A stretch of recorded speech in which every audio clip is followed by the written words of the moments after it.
श्री ऋषभ नंदन भरत जी सम्राट बने और इनके 5 पुत्र हुए। कालांतर में बड़े पुत्र सुमति को सत्ता का भार सौंप करके भरत जी पुलहा आश्रम, जो शालिग्राम क्षेत्र मुक्तिनाथ नेपाल में, वहां भजन करने के लिए चले गए। पर एक दिन हुआ ये कि गंडकी नदी में वहां स्नान करने प्रायः जाया करते थे। तो एक दिन स्नान करने के बाद भगवान सूर्य नारायण भगवान को जल दे रहे थे कि गर्भवती मृगी पानी पीने के लिए पहुंची वहां, और उसी क्षण किसी सिंह की गर्जना सुनाई पड़ी। तो गर्भवती मृगी ने नदी पार करने के लिए छलांग लगा दी और उसी समय उसके गर्भ का बालक जन्म ले लिया। मृगी का प्राणांत हो गया प्रसव पीड़ा से, और अथाह जल भरा हुआ था नदी में। तो बच्चा पैदा होते ही पानी में गिरा। तो भरत जी ये दृश्य देख रहे थे। संत बड़े दयावान होते हैं। भरत जी ये दृश्य देख रहे थे और सोचने लगे कि मैंने तुरंत कुछ नहीं किया ना, तो ये बच्चा भी मर जाएगा, ये बच्चा भी मर जाएगा। तुरंत छलांग लगाकर बच्चे को पकड़ लिए, गोद में उठा लिए, बच्चे को मरने से बचा लिए। जीव मात्र पर दया करो, और दया ही धर्म का मूल है। यह तो ठीक बात है, परंतु कभी कभी सात्विक वृत्तियां भी जीव के बंधन का कारण बन जाती हैं।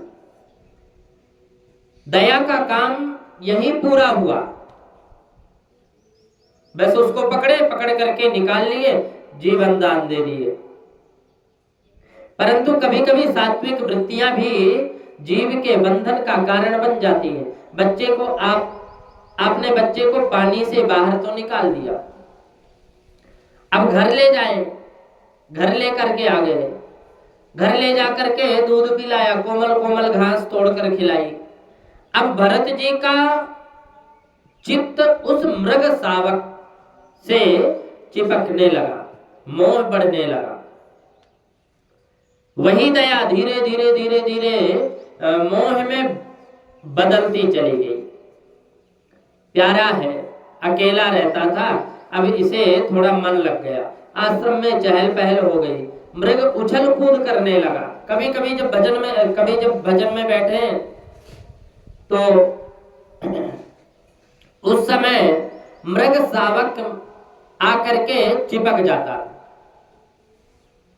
कभी चाटने लग जाता था, कभी सूंघने लग जाए। तो उसको जब डांट देते भरत जी तो भोला बन करके सामने आकर के बैठ जाता था। तो दया आ जाती थी। धीरे धीरे धीरे धीरे मोह प्रबल होता चला गया। एक दिन अब वह अपने मृग सजातीय मृगों के झुंड में निकल गया, चला गया। अब भरत जी ने चारों तरफ खूब ढूंढा, कहीं जब नहीं मिला तो उसके प्रेम में इतने पागल हो गए कि सूर्य नारायण भगवान से पूछ रहे हैं, कि चंद्रदेव से पूछ रहे हैं कि प्रेम दीवाने भरत जी उसी के प्रेम में शरीर त्याग बैठे। कहते हैं अंतो मति अंते या मति सागति। चिंतन मृग का हुआ तो अगले जन्म में मृग योनि प्राप्त हो गई। यम यम वापि स्मरन् भावम त्यजन्ते कलेवरम। जो जिस भाव को लेकर के शरीर प्राणांत होता है, शरीर से ये जीव निकलता है, फिर उसी शरीर में जाकर के प्रवेश करता है जिस शरीर निकलने से पूर्व पहले वो शरीर का ध्यान किया। इसलिए कहते हैं कि हमेशा भगवान को भजो, भगवान के श्री चरणों की प्रीति करो और भगवान के जब बन जाओ। पूरा जीवन भजन करने का तात्पर्य यही है कि हम जब अंत समय में हमारे मुख से राम नाम निकले, भगवान का भजन निकले। और यहाँ मृग योनि प्राप्त हो गई भरत जी को। एक मृगा के संग ते भरत धरी मृग देह, और तुलसी उनकी कौन गति, जो घर घर करत स्नेह। तुलसीदास जी महाराज कहते हैं कि उनकी क्या गति होगी जो घर घर में स्नेह करते हैं। परंतु कोई भी किया हुआ शुभ कर्म का कभी व्यर्थ जाता नहीं, उसका फल मिलता है। तब का फल था कि मृग योनि में पूर्व जन्म की स्मृति बनी। ध्यान रहे,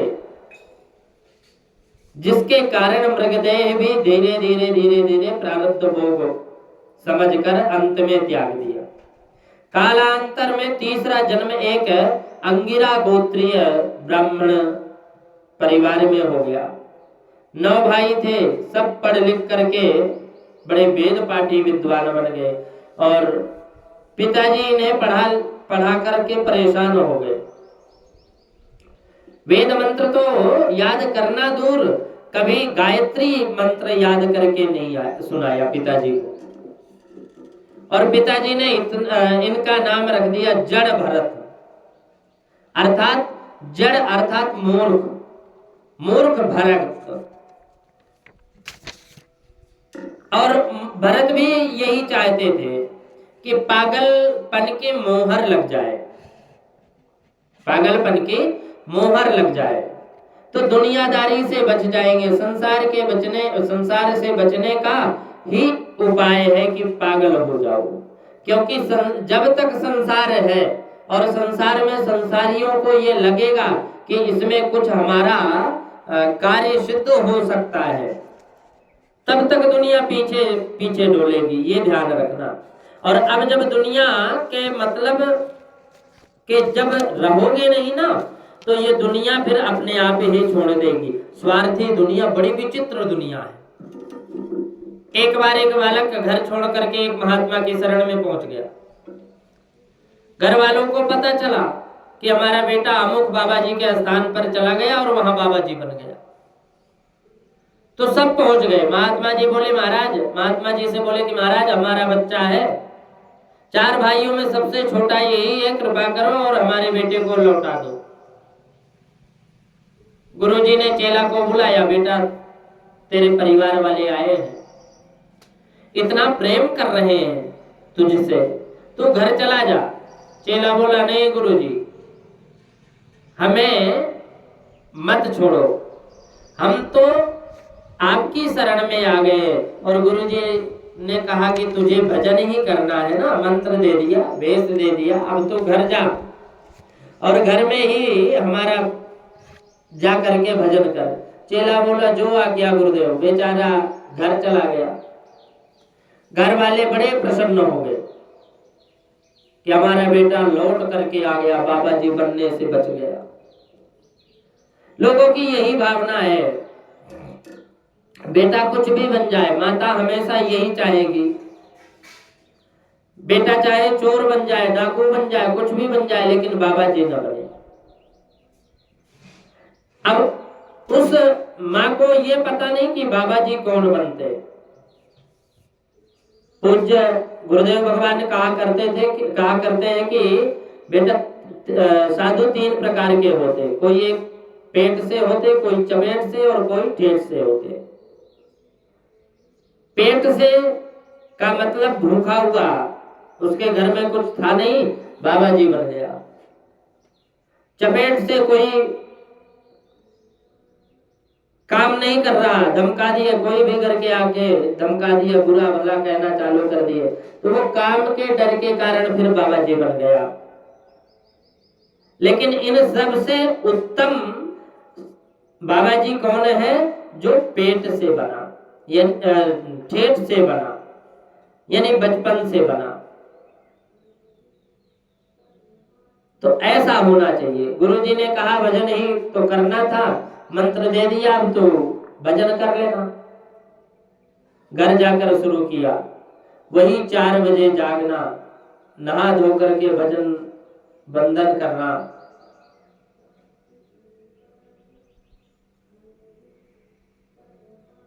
और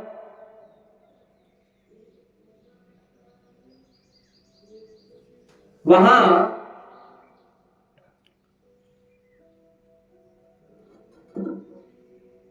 बाबा जी बन करके जब वो गया तो शुरू में तो कुछ भी नहीं बोले। घर में आकर उन्होंने शुरू कर दिया नियम, जो वही नियम 4 बजे जागना, नहा धो करके भजन में बैठ जाना, 12 बजे तक जप करना। फिर भोजन का समय हो गया, सो पा लिया, और पा करके महीना भर होने को आया तो भैया बोले, क्यों भैया, हम तो तुम्हें इसलिए लेकर के आए थे कि तुम खेतों में काम करोगे। मैं इसलिए लेकर के आया था कि तुम खेतों में काम करोगे, मेरा सहयोग करोगे। और ये क्या है,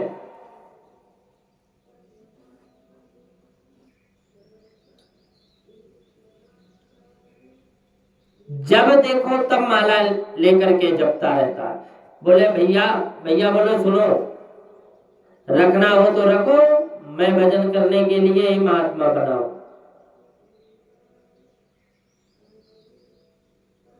वहां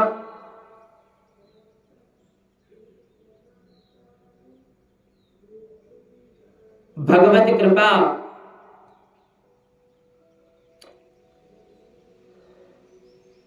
भाइयों ने कहा 2-4 दिन तक कोई कुछ नहीं बोला, फिर महीना हो गए। तो अब की बार बोले कि ये अब तो माला जपता रहता है हमेशा। तो वो भैया बोला कि सुनो भाई, रखना हो तो ठीक है रखो, मैं भजन करने के लिए महात्मा बना हूं, सो चाहे यहां करूं अथवा वहां करूं, चाहे तो तुम रख लो और चाहे तो मैं अपने आश्रम में चला जाऊं। घर वाले बोले अच्छा ठीक है, तो भजन ही करना है ना तेरे को, तो तू बाबा जी के पास जा, तेरी कोई जरूरत नहीं है। आज जब बोझ लगने लगा तो अपने आप ही भगा दिए। तो जड़ भरत जी को भी लगा कि दुनिया के मतलब के लोग रहेंगे तो दुनिया के पीछे पड़े रहेंगे।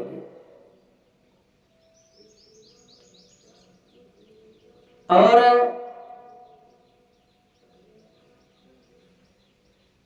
भगवत कृपा ऐसी कि कितनी भी बाधाएं आ जाए, भगवान की जब कृपा हो गई तो अपने आप ही वो मार्ग में और चलते चलते मंजिल प्राप्त कर लेता है। कई बार ऐसा हुआ।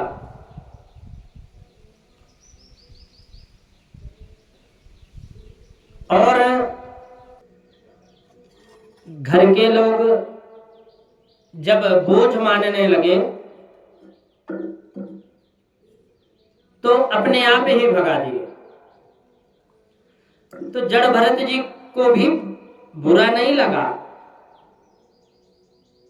इतना जरूर लगा कि दुनिया मतलब के,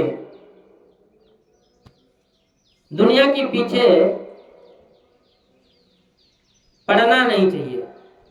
बचपन से ही आप अपने को पागल सिद्ध कर दिया भरत जी, और अद्भुत ज्ञान होने के बाद भी पागलों जैसा व्यवहार जानबूझ कर करते थे। नाम ही जड़ भरत। अब विवाह कौन करता? माता पिता पधार गए तो भैया तो पागल समझकर कुछ नहीं बोलता, पर भाभियों को बड़ी जलन होती। भाइयों ने यह समझकर कि ये बिल्कुल पागल है, इसकी कुटिया खेत में बना देते हैं, वहीं रहने लग गए। बना दिए और वहीं रहने लग गए भरत जी। भरत जी को लगा कि चलो भगवान की बड़ी कृपा हुई, प्रपंच से थोड़ा दूर हुए। और यहाँ पर देह यात्रा के लिए भोजन तो मिल ही जाता है। एक दिन एक डकैतों के सरदार ने मैया भद्रकाली से कहा कि हे मातेश्वरी, मुझे एक बेटा दे दो, मैं नर बलि चढ़ाऊंगा। अब उसके बेटा हो गया तो सरदार खुश होकर बोला किसी को पकड़ कर लेकर आओ डकैतों को, और तो किया, उन्हीं के साथ चल पड़े। जड़ भरत ही मिले, कोई नहीं मिला। खेतों पर पड़े थे जड़ भरत जी, मिल गए, सो पकड़ करके उन्हीं को लेकर चले। कोई विरोध भी नहीं किए जड़ भरत जी, उन्हीं के साथ चल पड़े। डकैत लोग भद्रकाली के मंदिर में लेकर के गए। पहले तो खूब बढ़िया स्नान कराया, बढ़िया बढ़िया वस्त्र धारण कराए, विधवत विविध प्रकार के व्यंजन भोजन कराए। मंदिर में ले जा करके बोले बाबा दंडवत करो, और बाबा दंडवत करने लगे। तभी डकैत ने तलवार निकाली। जड़ भरत बोले ये क्यों, क्या दिखा रहे हो? सरदार बोला मालपुआ मुफ्त में नहीं खिलाया है, अभी तक जैसे आपने वह सब आनंद से स्वीकार किया है, अब ये भी स्वीकार करो। जड़ भरत बोले भगवान की यही इच्छा, ये दुनिया तो बड़ी विचित्र है, चलो जैसी भगवत इच्छा। जड़ भरत ब्रह्म ज्ञानी है, और सच्चे ब्रह्म ज्ञानी होते हैं ना जो, वो उनके लिए ये शरीर का पंचायती धर्मशाला ही है। ये शरीर पंचायती धर्मशाला है। तो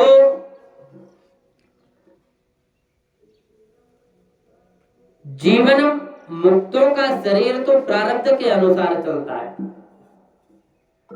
वह तो भद्रकाली के चरणों में सिर झुका करके बैठ गए, और कोई भय नहीं, कोई शंका नहीं। भद्रकाली ने देखा ओहो ब्रह्मज्ञानी चरणों में सिर झुका करके बैठे हैं,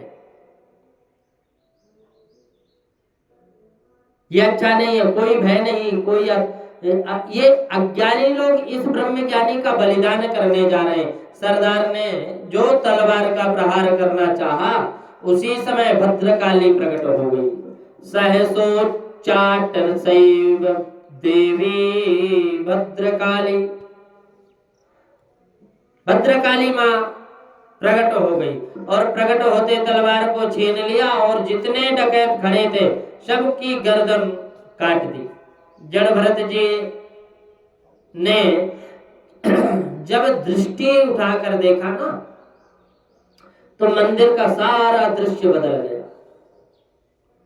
समझ गए कि मातेश्वरी ने हमें काल के गाल से निकाल लिया। अब स्वतंत्रता से विचरण करने लगे, घर लौट कर नहीं आ गए। फिर एक दिन सिंधु सौवीर देश का राजा राहुगण सत्संग करने के लिए पालकी में बैठ करके कहीं कपिल आश्रम जा रहा था। अचानक एक कहार बीमार पड़ गया। कहारों ने निवेदन किया कि सरकार, एक साथी अचानक बीमार पड़ गया, अब क्या करें? राजा ने कहा जो मिल जाए उसी को पकड़ कर लगा लो। कोई और तो मिला नहीं। जड़ भरत जी आ गए। जड़ भरत जी को देखकर कहारों ने समझा कि मोटा ताजा व्यक्ति है, बढ़िया भार ढोवेगा, इसी को पकड़ते। ए बाबा किधर जा, इधर आओ। अब सिंधु सौवीर देश के राजा विराजमान है, महाराज की पालकी में लग जाओ। बोले ठीक है भैया, धर दो कंधे पर। सो बीमार को हटा के महाराज को लगा दिए। अब कहारों की चलने की गति तो बड़ी तीव्र होती, और महाराज जी जीवन में पहली बार पालकी में लगे, वह भी अपने मस्ती से चल रहे।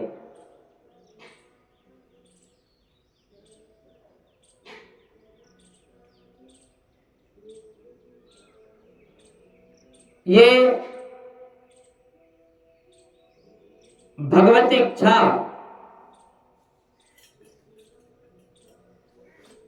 आज वो राजा को ब्रह्म ज्ञान मिलना था, इसीलिए वो भगवान की ही कृपा थी।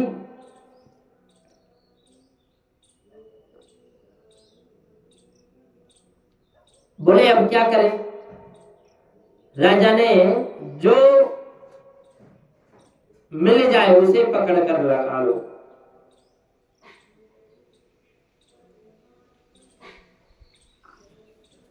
और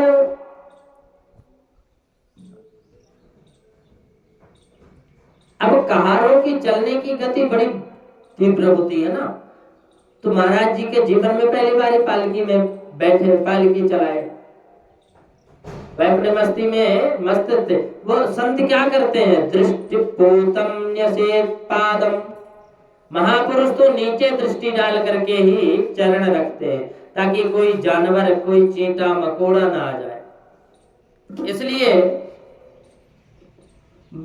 चारों तरफ देखते हैं और फिर जब चलते हैं चरण जहां रखेंगे वहां देखते हैं कि कोई जानवर ना हो, कोई कीड़ा ना हो।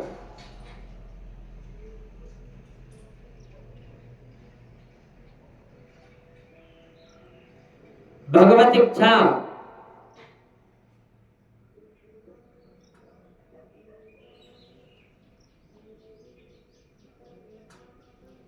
भगवान की ही कृपा, महापुरुष तो नीचे दृष्टि डाल करके ही चरण रखते हैं ताकि कोई चलने वाला चींटी उटी मर ना जाए दब करके। अब कहार खूब जल्दी चलने का प्रयास किया,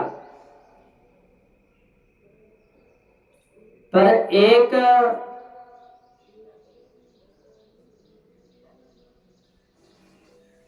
अब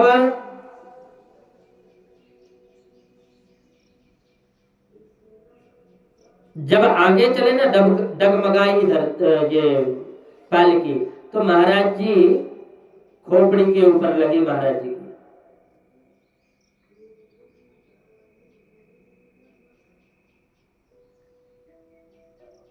अब कहार खूब जल्दी चलने लगा, चलने का प्रयास करे, तो ये टस से मस भी नहीं हुई। ऐसे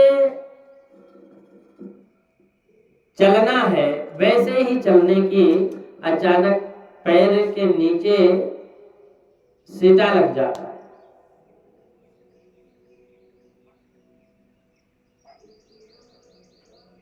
परमात्मा बड़े दयालु है, किसको कब संभालना है, कब बुद्धि ठीक अच्छी तरह है, भगवत कृपा हो जाए बुद्धि में और बुद्धि काम कर जाए। लगा दिए वहां, अचानक ही चलने लग गए।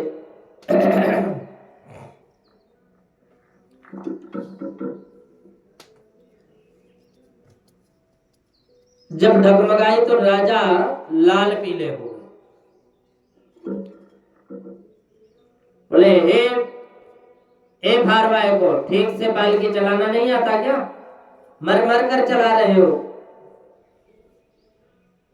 फिर भी सिर फोड़ रहे हो। अब कहारों ने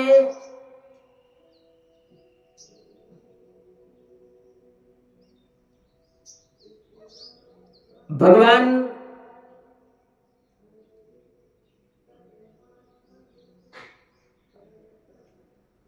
वहां बोले मर मर करके चला रहे, जैसे इसने भोजन ही नहीं किया।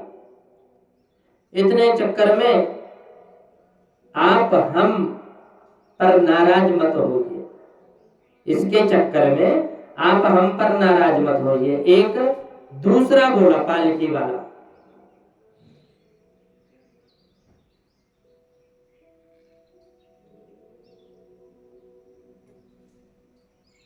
भगवत इच्छा के बिना कुछ भी नहीं होता और भगवान की ही कृपा थी यहाँ भगवान के चरणों में आने का। जब राजा के सर में लगी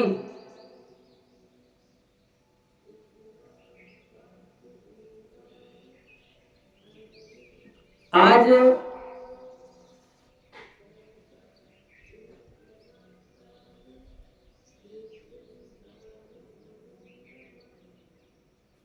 भगवान हमेशा नित्य निरंतर जिसको अपना मानते उसकी ज्यादा परीक्षा लेते हैं, ये कहीं गलत ना हो जाए इसलिए।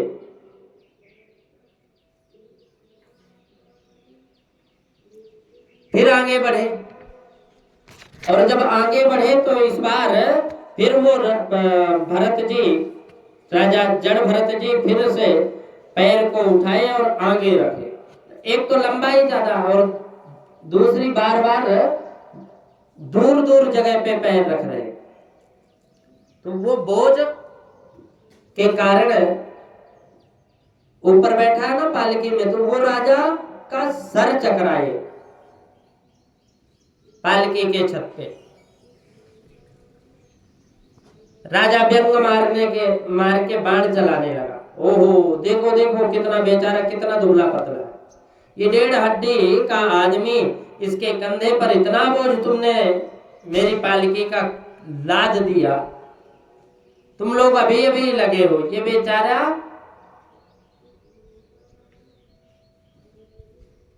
पता नहीं कब से लगा। ऐसा व्यंग मारे करके बाण चलाए। दुबला पतला बेचारा, हड्डी का आदमी है, 1.5 हड्डी का आदमी है, ऐसा उसको उनको जड़ भरत जी को व्यंग मारे। उनके कंधे पर इतना बोझ तुमने मेरी पालकी का लाद रखा है ना, तुम लोग अभी अभी लगे हो, ये बेचारा कब से पालकी ढो रहा है, इसीलिए बेचारे को बड़ा भार है, कष्ट है। अहो कष्टम भ्रातुर्व्यक्तमुक्तु परिश्रांतो दीर्घमध्वानमेक। जन भरत जी सब का सम्मान किए।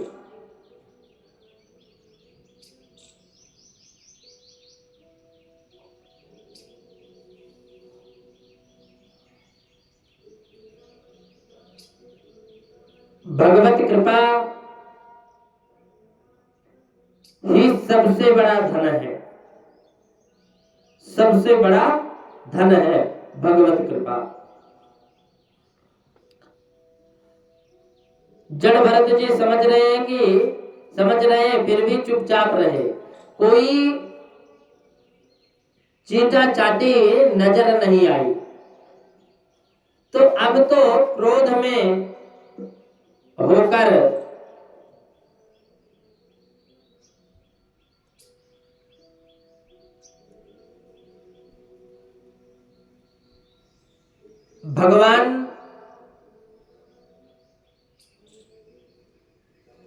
भगवान की सेवा कोई साधारण नहीं है।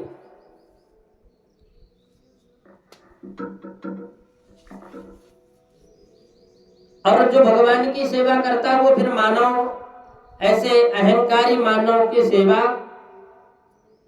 को वो फिर सेवा नहीं मानता। संसार की सेवा करनी चाहिए, लेकिन ऐसे लोगों का जो लालची लंपट है उनकी सेवा नहीं करनी चाहिए।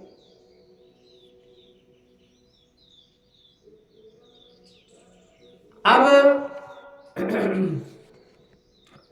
जब रहा नहीं गया तो बोले प्रमम्मत्स्य चते करो चिकित्साम दंडपारणी।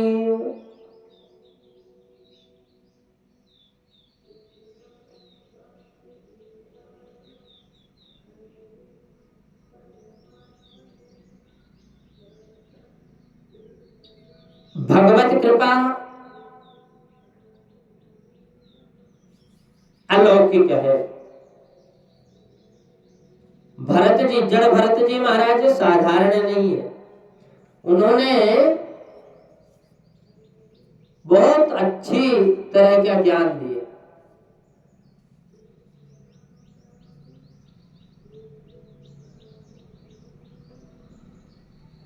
जड़ भरत जी को लगा कि आज बोलना चाहिए,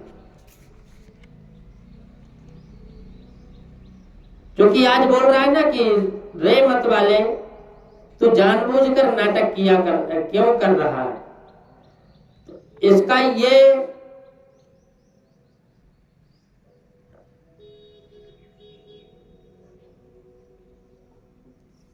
भगवत कृपा तो यही है कि जैसा हो उसको, उसकी आंख खोलना साधु का कर्तव्य है कि आंख खोले।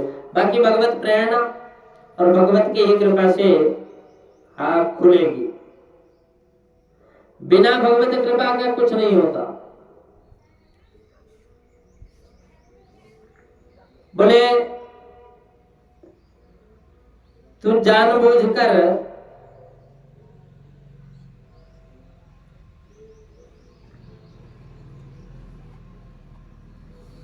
अभी यदि ये जानबूझकर अभी यदि कूदा तो इसकी खैर नहीं, दंड दूंगा। जैसे यमराज पापियों की तरह दंड देते हैं ना, वैसे ही मैं दंड दूंगा।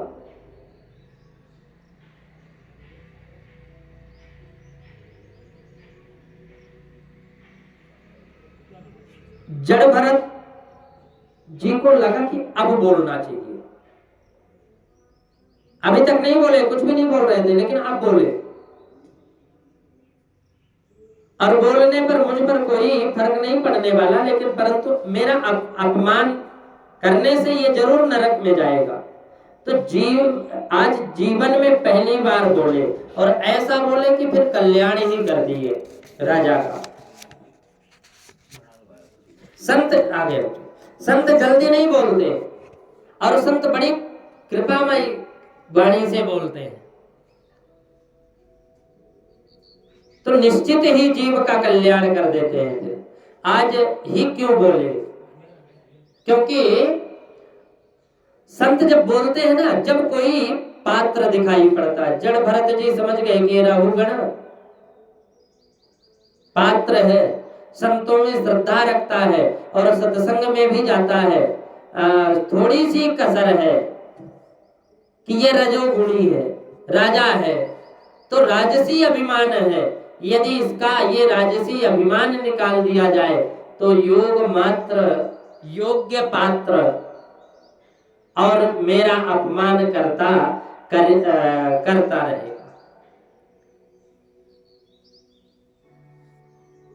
तो इसको नरक मिलेगी। संतों में नित्य श्रद्धा रखने वाला है, सत्संग सुनाने वाला है, फिर भी नरक में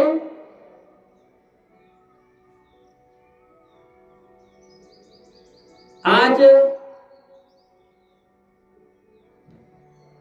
भगवत कृपा संतों में श्रद्धा रखता था ना, तो सत्संग में भी जाता था।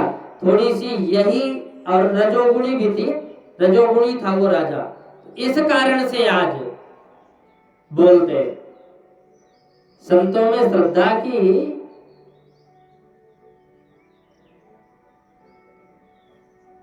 आज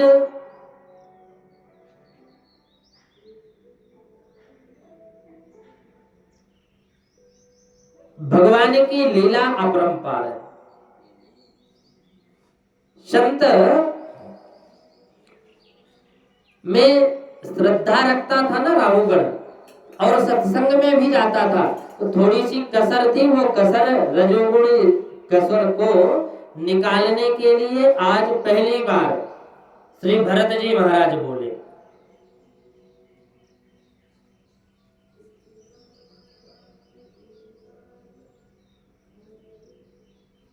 आज सत्संग सुनने वाला भी नरक में गया और मेरी बदनामी होगी। तो इसलिए आज पहली बार बोले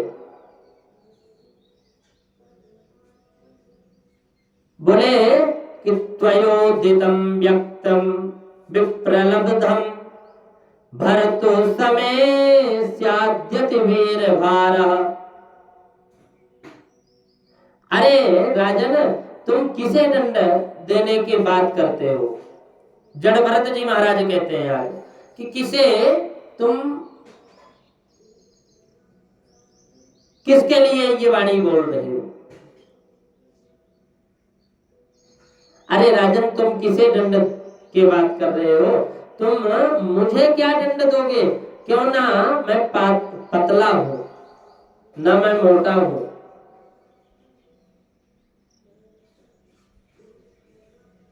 आज ये किसको है?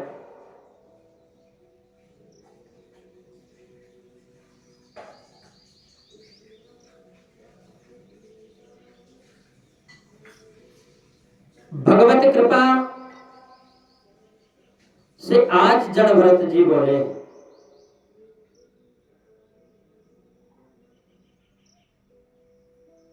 संत जिसका भार अपने ऊपर लेते हैं ना, फिर उसका कल्याण कर देते हैं। इसलिए जड़ भरत जी बोले, द्वयोदितं व्यक्तं विप्रलब्धं भरतो समय स्याद्यति वीरभारः। अरे राजन, तुम किसे दंड की बात कर रहे हो? तुम क्यों दंड दोगे? क्योंकि ना तो तुम, मैं पतला हूं, ना मैं मोटा हूं, ना मैं पैदा होता हूं, और ना ही मैं मरता हूं। ये मोटा होना, पतला होना, पैदा होना, मरना, ये सब शरीर देह का धर्म है। तुम मुझ आत्मा में कोई श्रद्धा,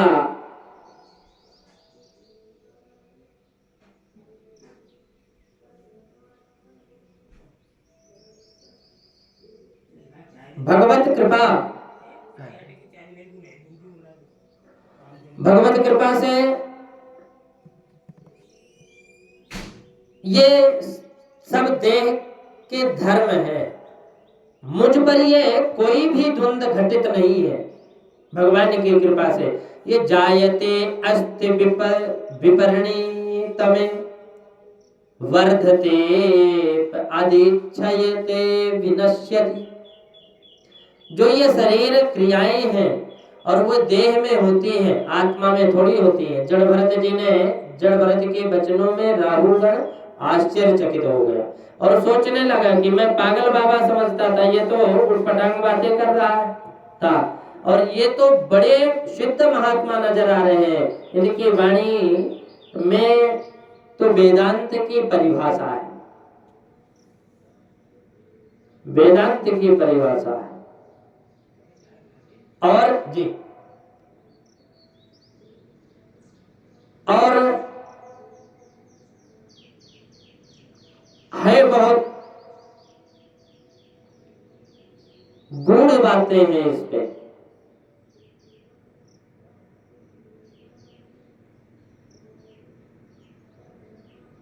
ये जायते अस्ति विपरिणीतमे वर्धते अपक्षीयते विनश्यति। ये जो शरीर क्रियाएं है ना, वह देह होती है, आत्मा में थोड़ी होती। सिद्ध महापुरुष नजर आ रहे हैं। ऐसी जब वाणी जब सुना तो गौर से जब देखा तो जड़ भरत जी के कंधे में मोटा सा एक जनेऊ यज्ञोपवीत दिखाई पड़ा। तो जो यज्ञोपवीत देखा तुरंत पालकी के नीचे कूद पड़ा। राहुगण और सीधे जड़ भरत जी के चरणों में साष्टांग प्रणाम किया।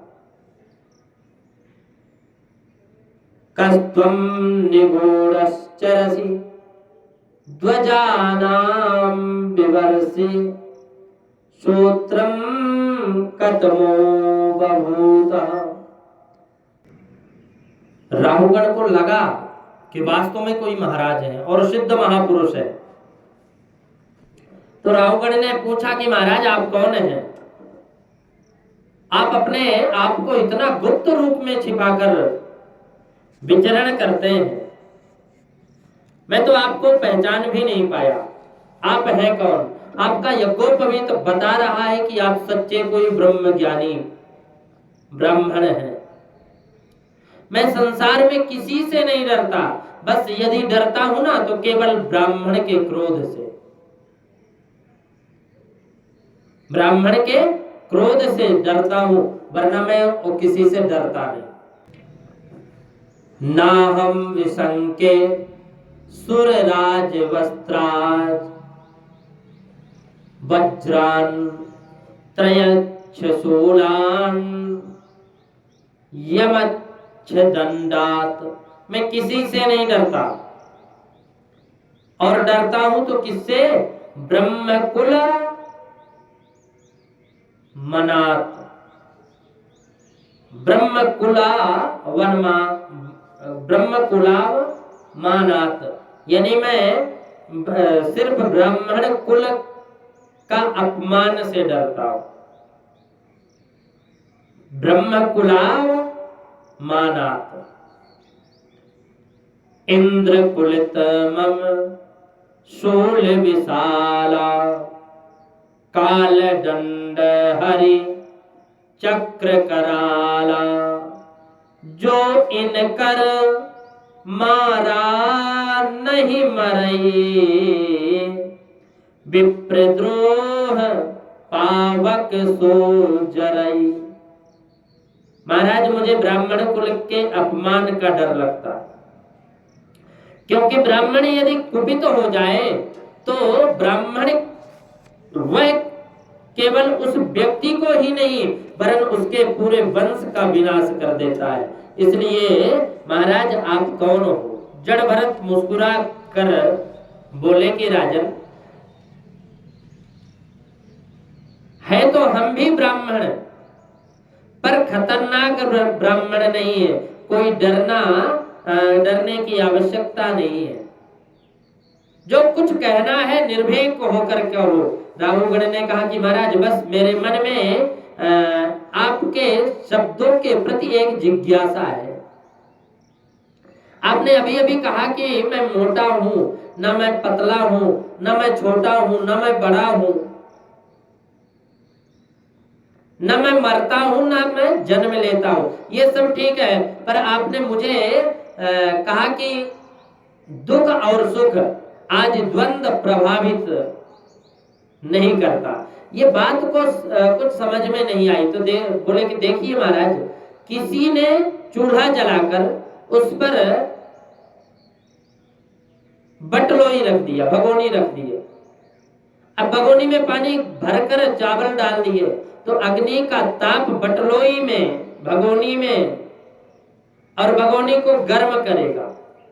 फिर बटलोई का, भगोनी का ताप पानी का गर्म करेगा, जल को गर्म करेगा, और जल का ताप चावल को भात बना देता है। उसी प्रकार शरीर में पीड़ा होगी तो इंद्रियों को कष्ट होगा, और इंद्रियों को जब कष्ट होगा तो मन को भी कष्ट होगा। मन को कष्ट होगा तो शरीर में भी स्थितियां, क्या आत्मा को कष्ट नहीं होगी? स्थित है ना शरीर में, स्थित आत्मा को कष्ट नहीं होगा। फिर आपने ये कैसे कह दिया कि मुझे आत्मा को कोई सुख और दुख प्रभावित नहीं करते, कोई द्वंद्व प्रभावित नहीं करता? ये लौकिक दृष्टांत देकर जब अपनी बात राहुगण ने रखी तो जड़ भरत जी खूब हंसते हुए बोले कि राजन, हो तो तुम महामूर्ख, पर विद्वानों के संग में बैठकर आत्मा की बातें करना सीख लिया। आत्म तत्व को जानते कुछ भी नहीं। अकोविदः, कोविद, अकोविदः बुद्धिवाद वादान, यानी मूर्ख होकर ज्ञानियों जैसे बातें करते हो। अकोविद है, कोविद वादवान। अरे राजन,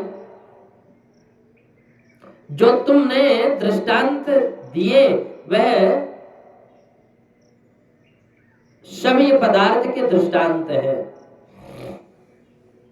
जल है, बटलोई है, चावल है, आग है, ये सब सावयव है। इन्हें देखा जा सकता है, इन्हें छुआ जा सकता है, पर जिस आत्मा के साथ तुम घटा रहे हो ना, उस आत्मा को देखा है तुमने? आत्मा को कोई छू सकता है? आत्मा का कोई रूप बता सकता है? वह काली, पीली, गोरी, भूरी, पतली, मोटी कैसी आत्मा है? आत्मा का स्वरूप आकाशवत है, जो निर्वयव है, जो भी शून्य दिखाई पड़ रहा है, ये सब आकाश है। अब कोई कहे कि मैं आकाश को मुट्ठी में कैद कर लिया, तो क्या आकाश मुट्ठी में कैद हो सकता है? कोई चाहे कि मैं तलवार से आकाश के टुकड़े टुकड़े कर दिए, तो क्या आकाश तलवार से तो टुकड़े कर सकता है आकाश को? कोई आग से आकाश को जला सकता है? कोई पानी फेंक कर आकाश को गीला कर सकता है? जैसे आकाश का कुछ नहीं बिगड़ता, ऐसे ही आत्मा है। वह आत्मा आकाश की भांति निरवयव है, तत्व है, इसलिए उसका कुछ भी नहीं बिगाड़ सकते। ये तो नैनम छिन्दन्ति शास्त्राणि नैनम दहति पावका, न इसको शास्त्र गला सकता और न इसको शास्त्र गला सकता, न ये सुख दुख की भोक्ता कौन है? राजा ने प्रश्न किया कि ये सुख दुख का भोक्ता कौन है? जड़ भरत बोले कि भाई ये जो मन है, ये सुख और दुख के मूल कारण है। मन की अनुकूलता में दुख, सुख, मन की प्रतिकूलता में दुख की प्रतीति होती है, जिससे हम अतिशय प्रेम करते हैं। वह रात के 12 बजे भी हमारे घर आ जाए तो बढ़िया मालपुआ बना करके खिलाएंगे, वह जो चाहेगा सो खिलाएंगे। और जिससे देना लेना नहीं है, मन से जिसका कोई संबंध नहीं है, उसके लिए भोजन कराना तो दूर रहा, यदि भीतर जाकर पानी भी लाकर पिलाना पड़े तो विक्षेप होता है। इस स्फटिक मणि में कोई रंग नहीं है, पर लाल पुष्प के पास रख दो तो वह लाल दिखने लगेगी, श्वेत पुष्प के पास रख दो तो वह श्वेत दिखने लगेगी। वो ये सब पुष्पों के रंग मणि में आपको प्रतिबिंबित हो रहे हैं। प्रतिबिंबित होते हैं, ऐसे ही ये द्वंद्व जो मन में है ना, उसे हम आत्मा के ऊपर अध्यारोपित कर रहे हैं। और इस प्रकार से राजा राहुगण को श्री जड़ भरत जी ने आत्म तत्व का उपदेश दिए और अंत में भावाटवी का बड़ा अद्भुत वर्णन किया। ये संसार एक बड़ा भयंकर बेहद जंगल है, बेहद जंगल है, और इस जंगल में कोई सदगुरु ही हमें बाहर निकाल सकता है, जिसे गली गली का ज्ञान हो। राहुगण का कल्याण हो गया, चरणों में गिरकर बोले कि महाराज आपके वचन सुनकर अमृत औषधि मिल गई। श्री भरत जी महाराज बोले कि राजन, तपस्या चाहे जितनी कर लो, चाहे जितने बड़े बड़े यज्ञ कर लो, चाहे जितना बड़े सत्संग सुन लो, पर जब तक इन महापुरुषों के चरण की रज अभिषेक नहीं करोगे, तब तक कल्याण होने वाला नहीं है। कोई भी हो, कल्याण कब होता है? जब हम संतों के, और कैसे संत? सिद्ध महापुरुष जो बिना महत पादर जो विषेका,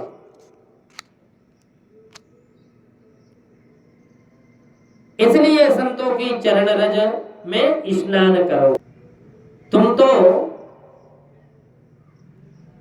सिंधु सोवीर देश के राजा हो, मैं तो पूर्व में चक्रवर्ती सम्राट रह चुका हूं, समस्त भूमंडल का राजा बन चुका हूं। इसलिए राजन, ये सब अनित्य संबंध है। यदि अपना वास्तविक कल्याण चाहो तो ये सारा अहंकार त्याग कर संतों के शरण में चले जाओ और वहां प्रणाम करना सीख लो।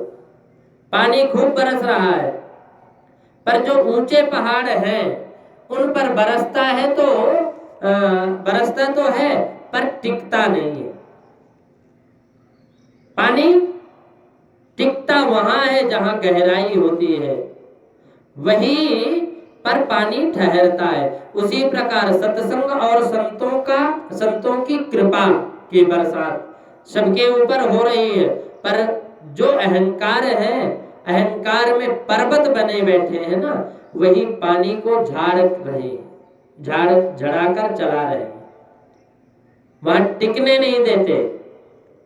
और जिनके पास नम्रता का पात्र है, ये सत्संग का जल उन्हीं के दया में ठहरता है। इस प्रकार श्री जड़ भरत जी ने महाराज राजा राहुलगढ़ का सारा अहंकार तोड़ दिया और उनका कल्याण कर दिया।